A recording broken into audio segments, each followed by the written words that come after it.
Very good. So Shabbat Shalom. Happy Hanukkah. Hanukkah is a really complicated holiday. On the one hand, it's a celebration, and on the other hand, it's a warning.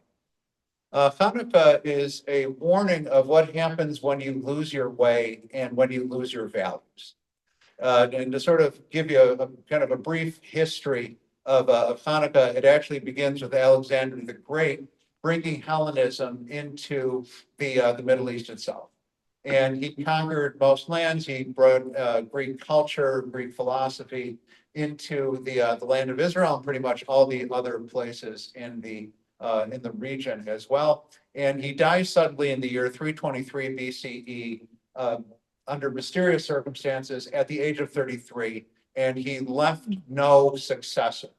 And there's a big fight between two generals, one Seleucus and the other Ptolemy. Ptolemy goes south and becomes Cleopatra's ancestor, and Seleucus goes north into Syria and becomes the father of the Seleucids, who are the Hellenists in our story.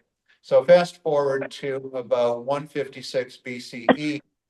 This is where our Hanukkah story takes place. And so part of Hanukkah is fighting an external enemy.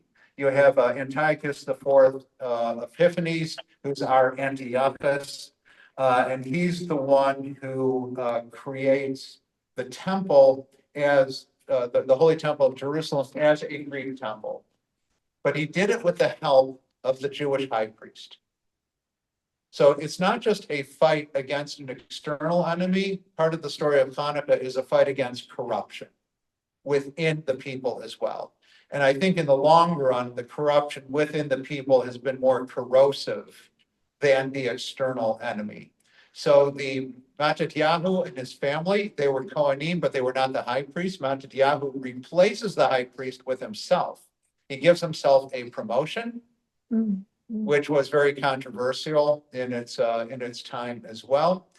They rededicate the temple, which is the part that we always celebrate. That's the part we teach in school, that they only had a certain amount of oil. We celebrate the reclamation and getting rid of the corrupt priesthood.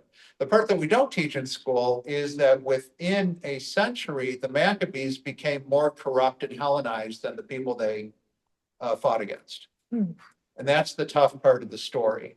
They lost their way. Once they were in power, they started thinking anything they did was the right thing to do. And so what happens, though, is they themselves become so divided, just like Alexander the Great's generals become divided. There are two generals who are fighting over who should be the real leader of the people. And one of them invites the Romans in to be on his side. And the Romans came and they said, you know what, we're going to stay. And that was the end of Jewish sovereignty because of the corruption and the greed of the Jewish leaders who were the descendants of the ones who reclaimed the temple. That was really the beginning of an exile that lasted a couple thousand years. And I think that part of what we have to make sure on Hanukkah is that when we light the lights, we do as the Torah tells us, which says to elevate the lights. It doesn't just say light them. The Torah says to elevate them. We have done really well as a people with external enemies, but sometimes the enemy is ourselves. Our own sense of whatever we do is the right thing to do. And that anything that we do is moral.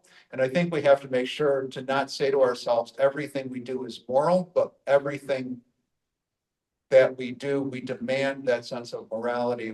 We demand a sense of justice, and it's really hard to do. It's really hard to have faith in your own sense of perfection and righteousness. It's really hard to say that maybe we're not right all the time, and maybe we have to look at ourselves to make sure that we're acting in a way that honors our original values, because if we don't, the exile will begin again. And as long as we remember to elevate ourselves, to elevate others, and to act in the way that we're supposed to, then we are really keeping the spirit of Hanukkah. Shabbat.